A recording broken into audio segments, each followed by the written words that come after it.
Good evening from Swansea, wrestling fans. I'm your host, Ben Allison, and you are listening to Wrestling Republic's daily broadcast, your one-stop shop for pro wrestling insight, news, and reviews on a daily basis.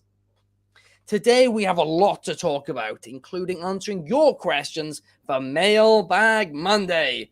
We'll also be taking a look at tonight's episode of Raw and talking Roman Reigns' historic championship reign, and if it's possibly the best WWE Championship reign of all time.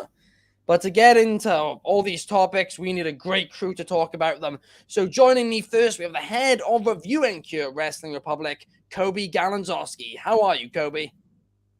You're pretty good. I guess I should have did the angle of the post show tie being untied because I did the Kevin Owens thing where he wears a normal shirt and wears a tie to do the KO show. I did that yesterday. I realized that would have been perfect to have the tie completely just hanging around my neck. But other than that, I'm fine. I'm on Raw tonight.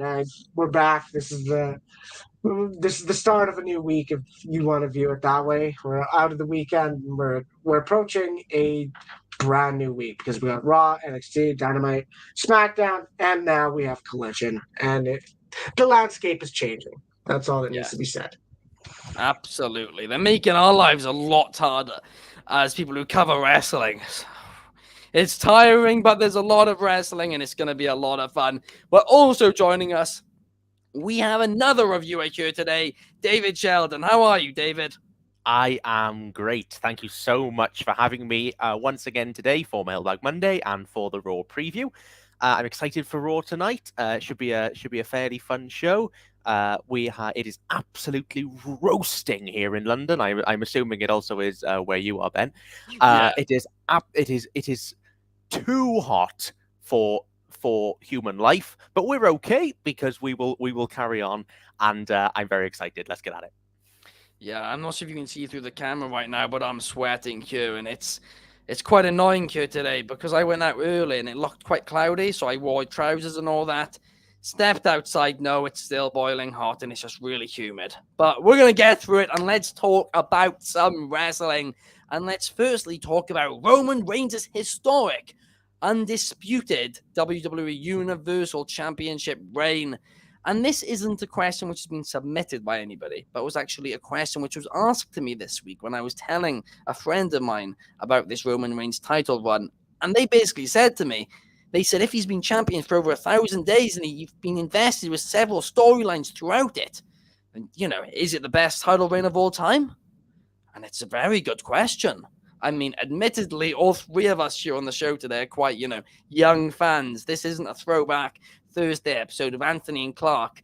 But factually speaking, there's never been a champion this long in WWE who's had this many great storylines. So there's not much, there's not much to compare it to. But there's no end in sight of this title reign so far, and it's very entertaining. And I really do think this is going to be something which goes down in history and that will be remembered for decades and decades. So to answer the question, is it the greatest WWE Championship of all time, a reign of all time? I think it could well be. But Coby, what do you think? I mean, that's the thing. It's a funny thing to say when is it the greatest reign of all time because there's a lot of metrics that if we all were brainstorming on the show, we're probably going to miss a vast majority of the metrics we have to think about when referring to championship reigns, effective championship reigns. I was starting not an honesty article, but it was an honesty article about like the current championship landscape. That was about a month ago, and it was just like I had to think about what makes an effective championship reign. You got to look at it. You got to know the title length, the storylines, the matches. That's the thing. Comparing title reigns to like Triple H said when awarding the title, 40 years ago was the last major reign or lengthy reign. It's very hard to go in and okay, well, how can we compare then to now? it is very hard because there's metrics last time that aren't so prominent this time. There's metrics prominent now, like virality with a lot of the TikToks going viral, and we saw that. What was it, 40 million views for the Jimmy Uso the Sakota Yes. burn on Jimmy Uso. There's a lot of metrics to think about, and it's something that we can't say within the amount of time we're going to talk about it in this scenario right now. But it is something that can be considered. It is an era defining championship reign. I can admit to that. Yeah. And I mean, for the longest time when Roman Reigns came into WWE and was heavily pushed, I don't think any of us really thought it could get to this point successfully. About the fans turning on him massively. Because him as a heel, he's gone into another gear. He really has, and Roman Reigns has been exceptional. And you mentioned Coby. You've got to look at a number of different factors and all of that. But one of those factors is how drawing power basically. And Roman Reigns' TV segments, there you can't look at it and say he's not a draw. He is. He's the biggest active draw in professional wrestling today. The numbers he does it's unbelievable. But David, what about you? Do you think that perhaps this is the greatest WWE Championship reign ever? I mean, like Coby said, there are so many metrics to consider with world title reigns. When I saw that this is this was our leading question that we were going to start the show with, my immediate reaction was to say no. Because I think whenever something's brought up, is something the greatest of all time, with 50 plus years of the history of WWE, so many world champions, your immediate, I think, response is to say no, because you feel it feels like hyperbole. I think it's such a difficult question to answer, though, because the more I thought about it, the more I was like, I realized the amount of great matches that Roman's had as the champion. We've had the bloodline story that's gone through it. I would say outside of the bloodline and the Cody Rhodes feud, I wouldn't necessarily say any of Roman's feuds over the last 3 years have been that memorable. Bryan, we've had Edge, we've had Brock, we've had Cesaro feuded with him. We've had Logan Paul. We've had lots of good matches, but I wouldn't necessarily say a lot of the problem we had with Roman Reigns' run that people forget now that we've got the bloodline was he went through a year and a half with no direction, when nobody seemed like they were any threat to him at all. So from like the end of 2020 to kind of even I'd say bloodline formation. With to Sammy's the Sami Zayn stuff, it did feel like we were spinning wheels. People were getting angry with Roman. I think people forget that because they love the Sami stuff so much. Now, I think Roman Reigns has had some of the best moments as a WWE champion of anybody of the last, probably of all time. He's been a consistent draw when he's been there. It's going to feel like a huge deal when he loses the title. It is. When I think of the top quality champions, my brain goes to what WWE have told me, which is Steve Austin and Hulk Hogan and Bruno Sammartino. And I wasn't alive for Sammartino, wasn't alive for much of Hogan or any of Hogan really. So I can only go off what I've seen. They were both tremendous champions. Austin was a tremendous draw, but as a singular world title run, obviously WWE champion, he's been less so. But if you include the Universal Championship with that as well, because it is a world title, I think he's certainly in consideration. I don't think he's the best, but I do think it all depends on how it finishes. If he finishes well, if the ending is cathartic, then I think he could definitely be in consideration. I don't think so right now at that. I don't think he's number one right now, but I think he has the potential to get there by the end of his run. Yeah, I mean, absolutely. We're talking about it now, and it's in the middle of the run, so it's hard to see. We've got a couple of comments here. We got Shard in the comments. Shout out Shard, and he's saying Sami Zayn, KO were memorable ones for him, and Bailey saying Bryan, Edge, Brock, Sami, Logan, KO. Here's my rebuttal to that. Tell me a single thing that happened outside of the matches for the Bryan feud, the Edge feud, the Logan feud, Big E or Drew. We all remember the matches because the matches were great. KO, again, I can't really. There are bits and pieces, but in terms of long form story, Sami I count as part of the bloodline. Yeah. And that whole storyline. But with that storyline, I remember week to week things that happened. I remember. Oh, I think David's frozen again. Yeah, he's having a couple of Wi-Fi issues at the minute. But yeah, I mean, for me personally, I actually do agree with a lot of what David said right there, because at times it is some of them, like Brian and Edge, I can't really remember some of the stuff from those now. Admittedly, though, part of that could be about how long they were now ago. It was quite a while ago. However, I remember a lot of the Brock Lesnar stuff. Certainly, I remember a lot of the Kevin Owens stuff. The Logan stuff, I mean, there wasn't much of it going in. But another comment from Bailey here is Drew McIntyre. Drew McIntyre, I certainly remember that as well. But yeah, you are right, David. There's quite a few feuds that we don't really remember much of. But at the same time, it has been a multi-year reign. So you've got to take that into consideration too, where even if every feud, not every feud has to be historic for it to be, a huge deal, because you're dealing with week in, week out. But like you also said, very good point. We're going to have to kind of wait and see, because if it ends awfully, well, that's, Yeah. I mean, the famous quote is, it's all about the ending. People always remember the ending of a show, right? Yeah. When San Martino lost that title, MSG went silent.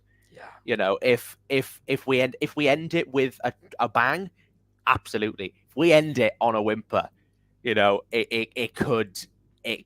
Please don't end it with a Money in the Bank cash in. That's all I ask. Unless actually there could be some great ones, but forget what I said. But I mean, talking about, the possibility of it ending, it could end this Saturday, because this Saturday Roman Reigns will be taking on Rey Mysterio at a WWE live event in Cincinnati, Ohio. And ticket sales were very strong for this live event before this was announced. So a lot of people are saying, oh, they're just trying to combat the first episode of AEW Collision. It's not like this is televised, and tickets were selling fine. So I don't think that's what it is at all. I mean, the one thing I would say is I would have liked to see this, on TV. I would have loved to see an LWO and Bloodline feud. I already said it a few weeks ago. This Bloodline storyline's fantastic, but I kind of wish they had a couple more feuds before they're splitting up the Bloodline, which looks like what they're doing now, because the Bloodline versus the LWO, Bloodline versus OC, those are two top feuds, which I'd have loved to see. But of course, now it doesn't look like we're going to be able to get any of those. But Coby, what do you think about this? Do you think there's any possibility Roman drops it on Saturday in Cincinnati? We're talking about screeching halts. If this championship reign ends at a live event, that is on the level of just idiocy. It's not going to happen. I assume it's going to be a really solid match. Is like we were talking about not the storylines and the matches. Rey Mysterio versus Roman Reigns happened in the Hell in a Cell on a SmackDown, which was another interesting part, but it was still in the Thunderdome era. They never had an official crowd. This is an opportunity. Obviously, I don't think it's anything to pad numbers or take attention away. It's not going to be the same thing of, remember, before last year's WrestleMania, we had the Madison Square Garden thing where they had the show. And it was a big angle where Roman stood tall over Brock Lesnar. But everyone, like legit people, were live streaming the live event to get attention on Twitter. It's not going to be like that. You might get one or two people. You might get someone uploading it. But I mean, I'd be more inclined to pay attention to how the other Rey Mysterio match is going to go. But we don't even have to talk about it. It's not going to be a victory. At the end of the day, that's the reality of the source. So yeah, that is a good point. And we got Josh Markovic in the comments here today. Shout out, Josh. And he is saying, realistically, what would happen if Mysterio won? I don't even know. I would laugh. That would be crazy. I would laugh so hard. It'd be great. I mean, the direction would have to be Dominic winning the title, right? That'd be the direction you have to go, was Dominic beating his father for the title. Give it to Ray. Why not? Let's have both world champions on Raw. Let's do that for how long now? The brand split would be dead, but I mean, who knows at this point? That would be crazy. That really would be. Dominic wins Money in the Bank, cashes in on Ray. Oh wow, that would certainly be something. But now let's move on to something which we do know is happening, and that is CM Punk will be returning also on Saturday this week, because he will be returning to AEW Collision, where he will be teaming up with FTR in the team known as CM FTR. Very creative. And he will be taking on Jay White, Juice Robinson, and Samoa Joe in a 6-man tag team match. However, we did a poll on Instagram earlier this week, and we asked people about this. We said, do you think that bringing back CM Punk is the correct decision? Because, of course, you know, the Brawl Out situation and even the Instagram run since then, he comes with a lot of baggage and he comes with a lot of trouble. But he is also a huge, huge draw. And when I put up this poll, I truthfully didn't know how it was going to go, but actually was kind of surprised by the way that it did, because 64% of all wrestling fans believe that bringing back CM Punk, AEW bringing back CM Punk is the correct decision. And I'm going to be honest, I thought it would be either about 50-50 or edging the other way. But David, you know, a few days away from Collision now, do you think AEW is making the right choice? Oh, that's a tough question to answer.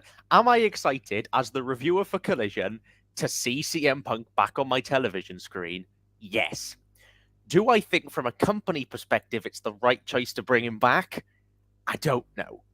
I really don't know. And I don't think we're going to know until he gets back on television. I think this is the most interesting thing in wrestling right now, because I really want to know how he's received on television. When they've been doing the week-to-week announcements with the main event announcement and the announcement he was going to be there at all, they've been getting very mixed responses in the crowds. I think he'll be cheered in Chicago. Don't think that's going to be an issue. Really excited for that 6-man tag, by the way. I'm interested to see what they do with him going forward and into consecutive weeks. I think CM Punk always brings baggage, but CM Punk is never not interesting. And CM Punk is never not...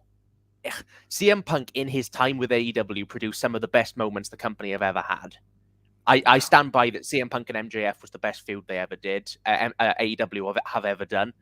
I think Punk and Kingston, Punk and Allin, there was some truly tremendous stuff that he did there. He also has a tendency to be a self-centered egotist, and I think that's fairly kind of, you know, from the rants that he's done on Instagram, I think that's fairly safe to say. Yeah. It's whether that risk is worth bringing him back, whether it's worth bringing that level of animosity back to a company in order to get great television. And as a fan of the company and as somebody who likes AEW and wants AEW to succeed, I'm going to hold my hands up and say, I'm just going to wait and see how it goes. Do I think it's the right decision? I honestly can't say. Yeah, I mean, Tony Khan obviously was in... I kind of felt for him when he had to make that decision and all of that. And, I mean, the injury to CM Punk was certainly a blessing, because as crazy as that sounds to say, because it gave everybody time to just let everything calm down, for them to negotiate a new TV show and to just let, calmer heads prevail slightly. So I think that's certainly helped the situation. But I'm going to be honest, right? If it was just the Brawl Out and all that situation, a few months past, we got to this point now, I don't think I'd be that worried if it wasn't for the Instagram runs. That's what's like, these are recent. It's like, really? He's done this for years. It's not surprising. It's annoying, but it's not surprising. Yeah, no, unfortunately, you are correct there. I mean, sticking on the topic of All Elite Wrestling, AEW, Chris Jericho was asked by a fan on Twitter if he'd like to have a match with Sting before, of course, Sting's hinted at retiring this year. And the fan basically asked Jericho, he said, come on, let's do this match. And then Chris Jericho replied, absolutely not interested. And this kind of surprised me a little bit, especially considering Jericho said last year that he wanted this to happen. So, I mean, perhaps there's been more falling out in the AEW locker room, and Jericho and Sting don't get along now. I mean, I wouldn't put that past. I mean, at this point, it seems like everyone doesn't get along back there. But I also think that it's entirely possible that maybe he's trying to throw us off here, and maybe they are going to do something, because in a year to go from I really want to do this before Sting retires to now saying he doesn't want to, and it's not like, you know, we've seen more from Sting the last year that's not been good or anything. It's been all the same, you know, decent for his age. So I really was surprised when I saw this tweet from Jericho. And I really wouldn't be that surprised if we do end up seeing the match happen, to be honest. But Coby, what about you? Do you have any interest in seeing this happen? And more importantly, do you think it will? When we're looking at things we had now, and I mean, this year we've actually had, I want to say, decent booking. Because it's decent because it hasn't been great. Chris Jericho kicked off the year beating losing to Ricky Starks, and continued the rivalry where Ricky Starks had to wrestle to get to Jericho again, even though Ricky already beat him. It wasn't logical booking, but the storyline did get Ricky Starks 2 victories over Chris Jericho. We have this one with Adam Cole, and I'm not saying anyone if you said to me a year ago that would you be interested in a Jericho Adam Cole rivalry, I don't think I would. I like that's in reality. We've seen a number of Sting rivalries, like the Team Taz stuff. We saw Sting and Darby versus Jarrett and Jay Lethal at Full Gear last year. One of my favorite matches of that show in itself. At the end of the day, some form of Jericho, and if it was Jericho Sammy versus Darby and Sting, or just Jericho and Sting, I think it would put a lot. I don't want to say it put a lot of eyes on the product, but it would be an actual rivalry that would be a draw, because these are two, we continue to say, like I said about Roman, he's having an era-defining championship reign. These are 2 people who are era-defining superstars. Sting was massive in WCW. He carried TNA for, I want to say, 7-8 years. Jericho, of course, was WWE for a lot of it, and WCW for a lot of it. These are 2 guys that are era-defining stars, and to see them say to see Jericho just go, it's not going to happen now. I don't necessarily think it was. It seemed like it was that snotty reply of I don't think it's going to happen now. It's not going to happen right now. If it was more like Jericho saying, hey, it might not be in the cards anymore, then it's not going to get the attention it does. So I don't know if this also could be a test. Like you said, you're not surprised if this match actually happens. This could be a thing of Jericho saying, okay, well, what if we take it away and see how they react? What if we take the potential of it happening and see how the fans react, and then see if they actually want to see it? That's another thing that could happen. But like you said, we have no idea what's happened backstage. We have no idea what the actual reasoning behind this entire Chris Jericho essentially flipping the coin on his stance of wanting this match or rivalry. I don't know. I'd be interested in it. What about you, David? Would you be interested in seeing it? I'd be interested in seeing Sting and Darby Allin versus Chris Jericho and Sammy Guevara. I don't necessarily want to see Jericho and Sting fight one-on-one, because I don't, and that's only because I don't think Sting gains anything out of it, and I don't think Jericho gains anything out of it. Jericho is being, I'm not Sammy Guevara's biggest fan, but the guy can go in the ring, as can Darby. I think if you're going to do this match, and I think this is Jericho being a heel. I don't think there's any animosity there. I don't think this is real life backstage drama. I think this is a work. I think if you're going to do it, I think you do it to get Guevara and Allin over in the process, rather than it being basically an ego trip for 2 old men. Which, now, don't get me wrong, there'll be loads of nostalgia, and I'd pop massively for them wrestling, but use it to put over younger guys, which I think that AEW are quite good at. Yeah, no, that is a fantastic point. I mean, Sting only has so many matches left, and by so many, I mean, I think you can count on one hand, to be honest. So do you really want to, I don't want to say waste, but kind of waste one of those and not put over a talent. So I do prefer your idea, David, of having like a tag match or something like that. But now let's talk about the other company. Let's go back to WWE. As for Mailbag Monday at Killer_163 is asking via Instagram, when should Gunther lose the Intercontinental Championship? Oh, and this is a bit of a difficult one to answer. It truly, truly is. In fact, I don't really know if I've ever had a more difficult question asked. Because at this moment in time, I don't know. I really don't. It's not like I have a an idea where the direction of it's going. I don't.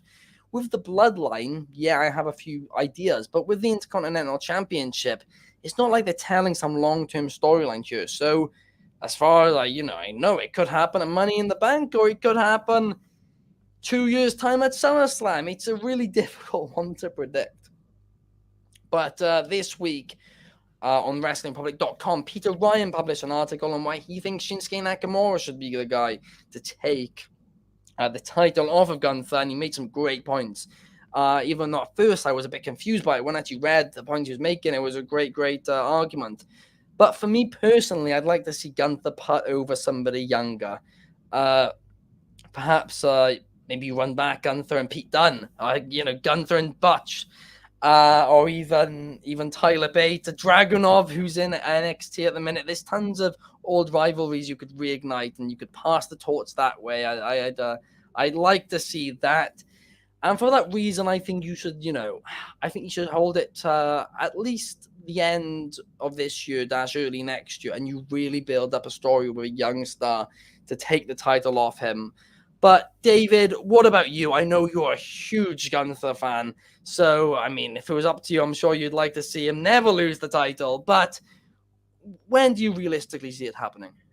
I mean, the first thing to look at is that obviously we have Honky Tonk Man's record coming up. I think it's September. He's not losing it before then. That's the first thing. I think they'd be foolish now. They're so close. They've got probably the best IC champion of the 21st century at least. Let him beat the record. I think it's going to be Gunther Riddle at Money in the Bank, and I don't see Riddle losing it or beating him. Although I think that match will be ace. I'd like to see them run back Gunther versus Dragunov.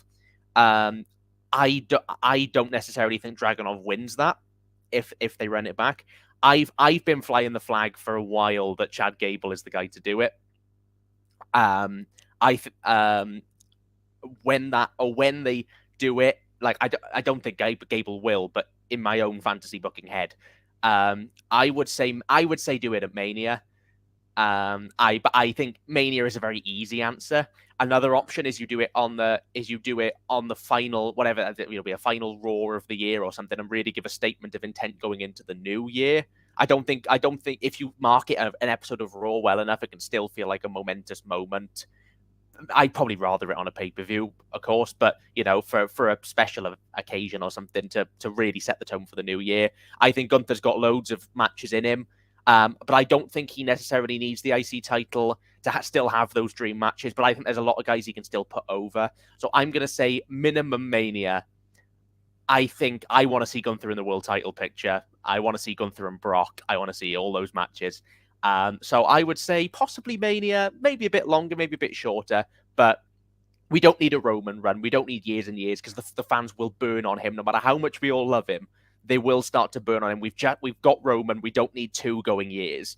So have him put over more people. Gunther's great. He's been a monster. Have him beat some more people. But eventually, I think by minimum next year's SummerSlam, he should lose it. Because I think you're building then for Mania, for the Mania after, to have a proper top of the card marquee matchup there. So yeah, I think he's got some great matches left in him. Let him beat Honky. Please let him beat Honky. But I think it'll be, I think it'll be at minimum next year's Mania. And also, like you said, Brock Lesnar versus Gunther. Please, can we see that before Brock hangs up his boots? But yeah, I mean, the point you actually made about it happening on an episode of Raw potentially. The advantage of doing that would be you could have a main event, whereas main event in a pay-per-view is probably unlikely. So I wouldn't actually hate that as much as I initially thought I would. and it would certainly be an interesting one. But I mean, well, we'll quickly answer this question. We got number one Superfly in the comments here over on YouTube saying, "Do you want the Alpha Academy to do some fashion posing like the Maximum Male models?" No, please, no, please, no, please. I love Maximum Male models, but no, we're past that. We've moved on. We're telling a new story. Please don't go backwards. Please, no, please. You can talk while I recover. Oh, I mean, just seeing Chad Gable do the poses would be quite funny, but I hope not. I don't know what direction they're going in with it, but I'm sure we'll find out soon. Maybe perhaps that will be Gable and Maxine turn on Otis. Wow. That's where I think they're going. Wow, that's a bold shout, and you might be right on that one. I didn't even think about that because it was kind of weird that suddenly Maxine and Chad Gable on the same page. Like, it did kind of happen out of nowhere. It's like 1 week she did help them get the win, but they were still like going at each other quite a bit. And then the next week they're all buddies. So that wouldn't actually shock me now you said it, but I didn't actually personally put that together myself. But let's continue now. And let's talk about tonight's episode of Monday Night Raw and what's been announced for it. Now, we've been talking about Gunther in the last segment, and we're going to talk about him now as well, because tonight he will be teaming up with Ludwig Kaiser to take on the WWE Undisputed Tag Team Champions, Sami Zayn and Kevin Owens, who I presume will be getting a new Tag Team Championship belt soon, just like Roman and Oscar have. But I'll never complain about seeing Gunther in the ring with Sami Zayn and Kevin Owens, right? I won't. But I do not like champions competing in non-title matches. I don't. They're tag team champions and they're in a tag team match. Well, why is it not for a title? It's the exact same thing, which I'll talk about later this week when we talk about MJF and Adam Cole and Dynamite. I don't like non-title matches. If a champion is fighting, they should be fighting for the title. Otherwise, you don't see it happen in UFC. You don't see it happen in boxing. You don't see it happen in anything else. You can't compare it. I do not understand why. And it's been the case for years and years now. It's not some new thing, but it has become more prominent the last couple of years. Especially the championship? What was it called? Was it the championship eliminator matches? Eliminators AEW is the championship contenders match. That's it. Championship contenders. WWE was doing you know who that was. You know who that is. But yep. Vincent Kennedy McMahon. But tonight, I think because it's a non-title match, I feel like there's just going to be some DQ finish or something, and maybe then it'll turn into a fight, and Imperium will be beating up Sami and Kevin, and then Riddle will make the save, leading to Riddle and Gunther. Money in the Bank. I think that's the obvious direction. But Coby, do you agree with that? I think that's very much a possibility of what happens. Obviously, like I say a lot of times on these shows, matches like this need time. We need to see matches that aren't... We don't want to see this match be hyped up, which we've seen hyped up. If you're watching SmackDown, they're saying Monday Night Raw, this match is happening. If you're going to go in and say, oh, this match happens and Kevin Owens stuns Ludwig 2 minutes into it, not going to happen that way. But it has to deliver as a solid match, and it also has to deliver as something that car that takes us somewhere else. And I think that is where I disagree with that statement. This is a match that actually is... I hope I don't bite my words on this, but this match is serving a purpose. This match is taking us somewhere. Obviously, it's either going to do an Imperium versus KO, Sami, Riddle, six man at Money in the Bank, and then the singles and tag match at SummerSlam. That would be the direction I would go. I don't know if that is the direction you go. We don't know. But if it's a non-title match to go a direction and to advance a story, I am completely fine with it. That's kind of the point I want to go with that. Exactly like you said. Sami Zayn, Kevin Owens, and Gunther in the same ring. You're not going to go wrong with these guys in the ring. It just has to be an entertaining match. Obviously, we know if it ends normal, Ludwig takes the fall. I'd be in it. I don't think Gunther ends up taking a loss or beating any of the champions either. So it's an Yeah. interesting thing. I But hope he it doesn't is it is that take vehicle. a loss. It is that vehicle, which I'm fine But with. one issue with the theory which I did present is that Riddle actually does have an advertised match tonight, and he will be taking on Damian Priest in a Money in the Bank match qualifier. And all of these Money in the Bank qualifying matches this year so far have been a lot less obvious than usual. Usually they're quite obvious who will win. I don't think I've been certain on any one. I can't remember who it was, but I think it was Clark said on the show before SmackDown on Friday. He was like, well, this one's the obvious one. And it was the obvious one, which was actually the one which ended up being the opposite. So they are really hard to predict. But I'm going to predict. I actually despite what I said in the last segment, I am actually going to predict Riddle for this one because Damian Priest has just had a championship opportunity. So I'd be surprised if that happens again. But of course, they have been setting up Riddle and Gunther too. So there's a lot of different directions, and it's a difficult one to predict. But David, what do you think? I think that this match could be really great if they let it breathe. I reviewed SmackDown this week for the website, and my big complaint with most of the Money in the Bank qualifying matches was just how damn quick they were. They were given no time at all to, like, Bayley versus Michin went like 2 minutes. These are two great wrestlers, and they're getting 2 minutes. It's not good enough. I think this will be given more time. It's the only advertised Money in the Bank qualifier on the card.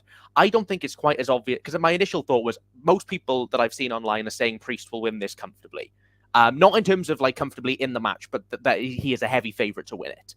I'm not convinced about that, because I could see Riddle being cost going into the Money in the Bank and then losing, and then them building Gunther and Riddle for SummerSlam. I don't really want that. I'd rather see Gunther and Riddle at Money in the Bank.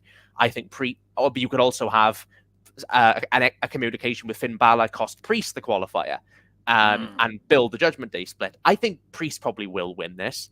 I think I can smell some interference from a mile away here with Kaiser and Vinci, which, by the way, I just as a quick point, I know I'm beating a drum here, but the whole point of Imperium back in the day was they didn't interfere because the mat was sacred, and now they just interfere every week, and it really winds me up. But anyway, I think there will be interference. I think I think that Kaiser and Vinci will cost Riddle the match, that Nakamura will win, Riddle will go back angry, and that'll be Riddle versus Gunther combined with the tag, and that'll be the main event match. Should be great though, because these are two brilliant wrestlers. Also, Money in the Bank this year, the men's Money in the Bank so far, everyone who's in it has never won a world title. I do believe that's true. Which is great.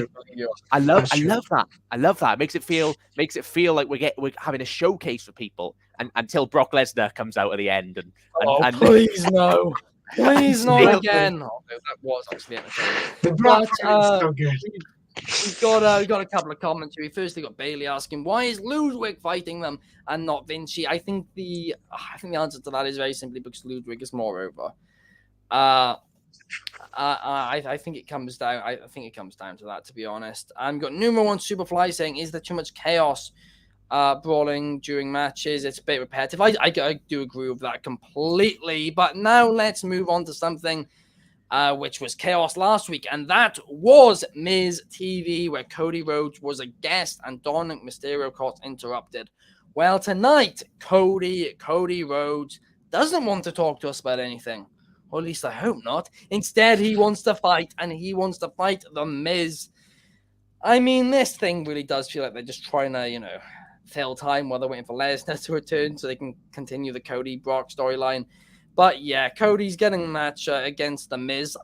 I might be wrong here, but I swear I have a memory of them facing a couple of months ago, in the build-up to Mania Rhodes and The Miz. But anyway, they're fighting tonight, and the big question about it is, will Dominic Mysterio be involved, and is this, heading towards a feud between Cody and Dominic at Money in the Bank in London?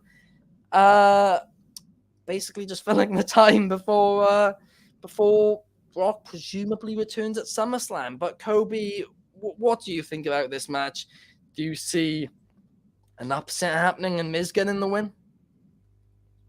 So just to fact check that, they only faced two times last year during Cody Rhodes' obvious short stint because of Mania and then Beck. Yeah, But the Beck that's the only thing that needs to be said with that part. But I think, like I said, this is a match that's completely. It's that match that's going to occur to move something along. I like the idea that not the idea, but they kind of are teasing a Dominic and Cody match. And that's something that is okay. We'll put Cody and Brock on the back burner because obviously they're going to go to SummerSlam for that match. But I'm actually interested in that because it's like, okay, which story is this actually going to advance? Is this going to advance Cody Rhodes and his quote unquote broken arm with his Brock, or is it going to advance some form of Cody Rhodes versus Dominic? Because the crowd's, if that match actually happens, and that probably would happen at Money in the Bank, the crowd's going to hate the heck out of Dominic Mysterio, and that it's going to be interesting to see how that actually plays out. Do we see Brock at the show? I have no clue. It's an interesting match. It's a short match. We know why this match is happening. We know who, like we say multiple times, the three questions: who are these people? Why are they facing? Why should I care? It answers the questions. And there's not much from a booking standpoint that you can actually complain. Obviously, the best thing, the thing coming into it, and this is it's the return of these. My fear going into this match is they don't play into the injury enough. He's kind of like he's normal. He doesn't sell the arm. And that's where this is interesting because we know Miz when he's working psychologically in the ring, he's working the knee. He's not working the arm. So that's another interesting thing to see. Are we going to see Miz mix it up and start targeting Cody's arm? Is Cody going to be in the arm brace again? And we know Clark had that. The issue with the brace at Night of Champions, I don't know what goes. It's not a match I'm going to complain about. I wouldn't say, oh, I'm ready to see Miz and Cody Rhodes kill it. They're going to be. It's going to be a good match. It'll be a fun match. I just hope it doesn't become something that doesn't take us somewhere else. It has to be that vehicle for this match to be successful in the long run, if you want to view it that way. Yeah, 100% agree with you there, Coby. And I mean, one thing as well, which is probably important to note, is of course in the UK we didn't get to see Cody Rhodes last year because he was out injured during that, so we never actually got to see him at Clash at the Castle, despite the fact there was quite a lot of Cody t-shirts there. But also Dominic turned heel at Clash at the Castle, so Cody Rhodes finally returning to the UK, and Dominic returning as a heel. I think the crowd would be on fire for that match. And yes, there probably won't be too much of a story there for it, but it's a way to get them both on the card, and the crowd will 110% be into it. And the Cody and Brock storyline, it's obviously a long-term storyline, right? So just breaking it up with a nice, tiny little feud like this. And a loss won't really hurt Dominic either. It is just quite nice. I really don't have any issues with it at all. I mean, maybe even Lesnar will return at Money in the Bank and cost Cody and have Dominic win to set up that Dominic title run. I'm only joking. But yeah, there's certainly a few ways they can go. But that basically brings us to the end of the show, guys. Thank you so much for watching. If you're on YouTube, please leave a like. It really helps us out massively. Please share it with any of your friends who are wrestling fans too. And leave a cheeky comment too. Why not? If you're on Spotify, a 5-star and follow. And just sharing it, basically, right? Sharing helps us massively, guys. We're here for you guys every single day, and we'll be here tomorrow to talk Raw, to review Raw. I'll be an hour later, 9 p.m. UK time, 4 p.m. Eastern, and 1 p.m. Pacific. But yeah, let's hope tonight's episode of Raw is a good one. Let's hope Cody doesn't have too much to talk about, because I don't want to see that Clark rant tomorrow. But thank you guys so much for joining, and we will see you tomorrow. We appreciate you, and make sure to check out WrestlingRepublic.com for all the latest wrestling news and opinions. See you guys tomorrow.